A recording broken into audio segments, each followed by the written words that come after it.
मुंबई महापालिका ठाकरे बंधू एकत्र लढणारे शिवसेना उद्धव बाळासाहेब ठाकरे पक्षाचे खासदार संजय राऊत यांनी ही माहिती दिली आहे। नाशिक, ठाणे, कल्याण, डोंबिवलीत एकत्र लढू, एकत्र लढण्याबाबत मनसेसोबत चर्चा सुरू असल्याचंही राऊतांनी म्हटलंय।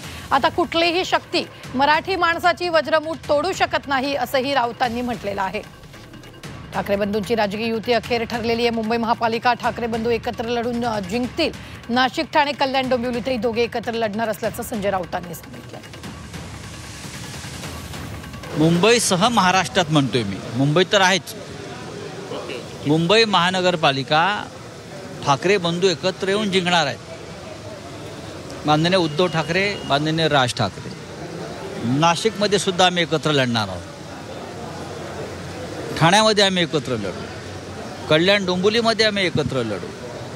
अशा अनेक महानगरपालिका आहेत मुंबईसह, जिथे आमची एकमेकांशी चर्चा सुरू आहे आणि माननीय उद्धव ठाकरे आणि माननीय राज ठाकरे यांची ताकद ही मराठी माणसाच्या एकजुटीची ताकद आहे आणि ती राहणार। आता कोणतीही शक्ती आली, अघोरी शक्ती आली तरी ही वज्रमूठ मराठी माणसाची तोडू शकत नाही।